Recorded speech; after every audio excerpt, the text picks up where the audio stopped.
오늘은 3장 말씀을 읽어가는 날입니다. 이 출애굽기 3장에서도 하나님께서 고통 가운데 있는 자기 백성들을 건져내시기 위해서 한 구원자를 준비하시는 내용이 나타나는데, 그 구원자의 역할로 준비되는 인물이 모세입니다. 이 모세의 소명에 관한 말씀, 그리고 그에게 주어지는 사명과 관계된 말씀이 이 3장 전체의 내용을 이루고 있습니다. 오늘 본문에 보면 모세가 미디안 광야에서 약 40여 년 정도의 시간을 보내게 됩니다.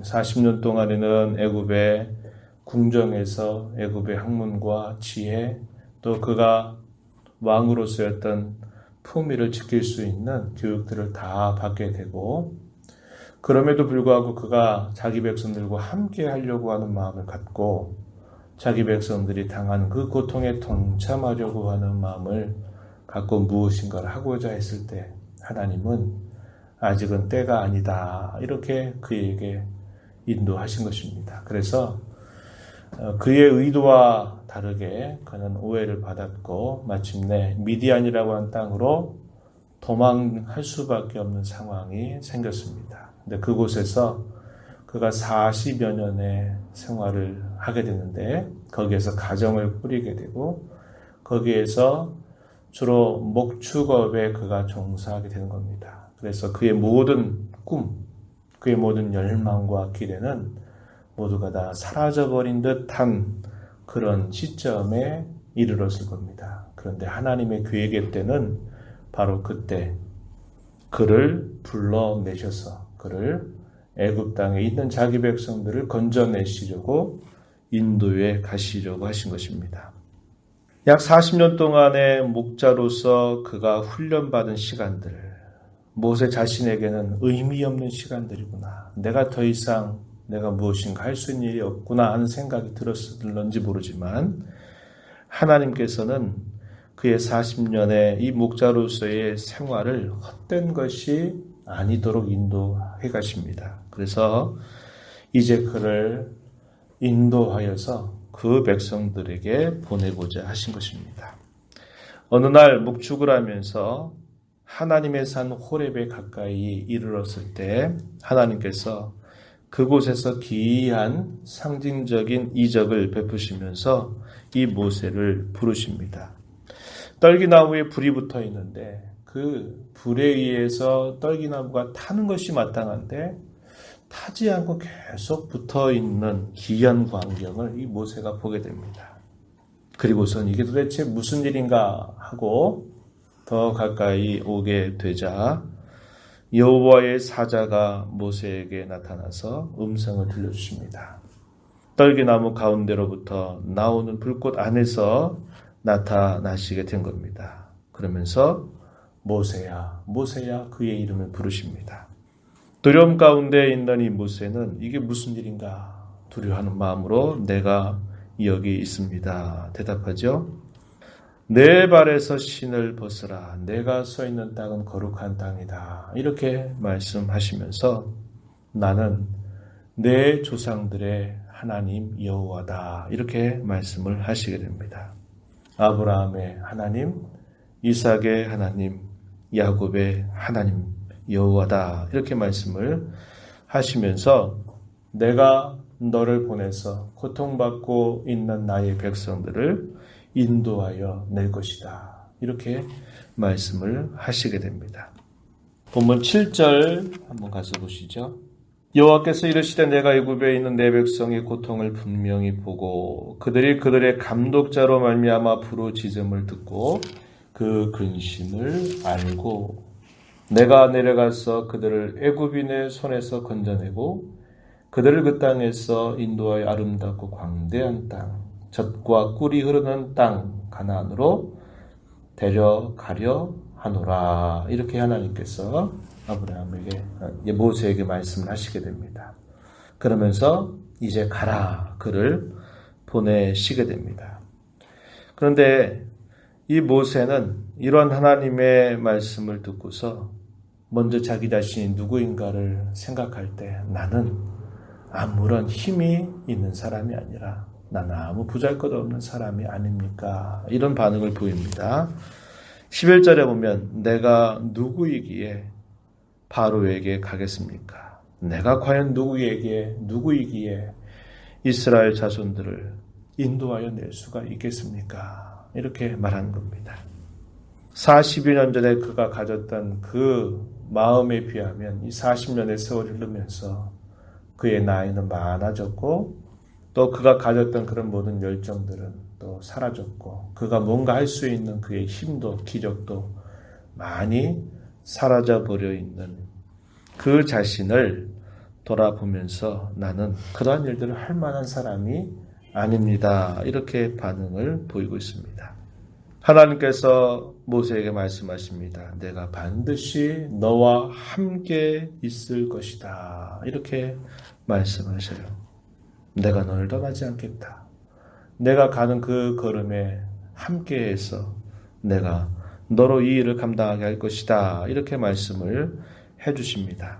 그러면서 내가 너를 보내는 증거로 내가 이 산에서 나의 백성들이 나를 예배하도록 내가 할 것이다. 그것이 내가 너를 보낸 증거다. 이렇게 말씀을 하십니다. 12절에 한번 보세요. 내가 반드시 너와 함께 있으리라. 내가 그 백성을 애굽에서 인도하여 낸 후에 너희가 이 산에서 하나님을 섬기리니 이것이 내가 너를 보낸 증거니라. 이 하나님을 섬긴다라는 말을 다르게 말하면 하나님을 예배한다 그 말입니다. 나를 예배하도록 할 것이다. 어디에서? 내가 너를 부른 이곳에 그들이 다 도착해서 내가 그 백성들로 하여금 예배하게 하는 일들이 이루어지도록 할 것이다. 이렇게 하나님이 약속을 하시면서 가라. 이렇게 말씀을 하시는 것입니다. 모세가 묻습니다. 이스라엘 자손들에게 찾아가서 이렇게 말씀하시는 하나님이 어떤 분이시냐고 라고 묻는다면 제가 뭐라고 말씀을 드려야 됩니까? 이렇게 묻습니다. 13절 가서 보면 이렇게 말합니다. 너희의 조상의 하나님이 나를 너희에게 보내셨다 하면 그들이 이스라엘 자손들을 말합니다. 고통받고 있는 이스라엘 백성들 내게 묻기를 그의 이름이 무엇이냐 하리니 내가 무엇이라고 그들에게 말하리까. 여기 질문 가운데서 누구냐라고 묻는 게 아니라 무엇이냐라고 묻습니다. 누구냐라고 하는 것은 말 그대로 누가 너를 우리 가운데로 보냈느냐라고 말할 때 하나님께서 보내셨다 이렇게 말하면 될 것인데 뭐라고 물었냐면 무엇이냐라고 묻는 겁니다. 이 무엇이냐라고 하는 이 물음은 그가 어떤 분이냐, 그가 어떤 속성, 어떤 본질을 가지고 있는 분이냐라고 묻는 물음입니다. 그에 대하여 하나님께서 대답해 주시기를 나는 스스로 있는 자다. 이렇게 대답을 하시는 겁니다. 나는 스스로 있는 자다. 이 말의 의미는 여러 차례 설명했는데 나는 자존자다. 나는 영원한 존재다. 이런 의미도 있고 나는 내가 그렇게 되리라고 말한 대로 될 자다라는 뜻을 가지고 있다는 겁니다. 그래서 하나님은 어떤 분이시냐? 하나님은 스스로 영원히 계신 분이시고 그분은 그분이 말씀하신 대로 반드시 이루시게 될 신실하신 분이다. 변함이 없는 분이다. 라는 그 내용을 모세에게 이야기해 주고 계시는 겁니다. 그러면서 말씀하시기를 아브라함, 이삭, 야곱의 하나님, 너희 조상의 하나님 여호와께서 너희를 구출해내기 위해서, 너희를 건져내기 위해서 자신을 보내셨다고 너는 그렇게 말해라 이야기하게 됩니다. 그러면서 이 이름을 대대로 기억할 칭호라고 말하는 겁니다. 이 여호와라고 하는 이 명칭은 이미 조상들에게 알려져 있는 명칭입니다. 그런데 그 의미가 뭐냐라고 말할 때 나는 그렇게 내가 말한 대로 될 자라는 그런 뜻을 가지고 있어서 그들에게 약속하신 하나님, 아브라함에게 약속하셨던 하나님, 이삭에게 야곱에게 약속하셨던 그 하나님은 그 약속을 반드시 이루시는 분이다 하는 사실을 이것을 통해서 분명하게 알려주었습니다. 그리고 하나님께서 계속해서 말씀하시죠. 이스라엘의 장로들을 불러 모으고 그들에게 나의 말을 전달하도록 해라. 그리고 그들로 애굽의 고난 중에 있는 백성들을 인도해서 적과 꿀이 흐르는 이 약속의 땅으로 올라오게 하리라. 이렇게 하나님께서 약속을 하십니다. 그리고는 애굽 왕에게는 이렇게 말하라고 또 이야기해 주시는데요. 18절에 보면 우리가 우리 하나님 여호와께 제사를 드리려 하오니, 이 제사라는 말도 다르게 예배라는 말입니다. 예배를 드리려 하오니 우리를 나가게 해달라고 이야기하라는 겁니다. 그러나 하나님께서 말씀하세요. 그 말을 듣고 쉽게 그렇게 해주지 않을 것이다. 이렇게 이야기합니다. 내가 전하는 말이 처음부터 그 바로에게 그대로 다 먹혀 들어가지 않을 것이다. 이렇게 이야기합니다. 강한 손으로 치기 전에는 바로가 나의 백성들을 보내지 않을 것이다. 이렇게 말씀하시고, 그러나 강한 손으로 치게 될 때 결국 보낼 것이고, 너희가 애굽에서 나올 때 빈손으로 나오지 않고 너희가 많은 것을 가지고 나올 것이다. 애굽 사람들의 물품을 취해서 나오도록 내가 인도할 것이다. 이렇게 하나님께서 구체적으로 모세에게 말씀을 해주시게 됩니다.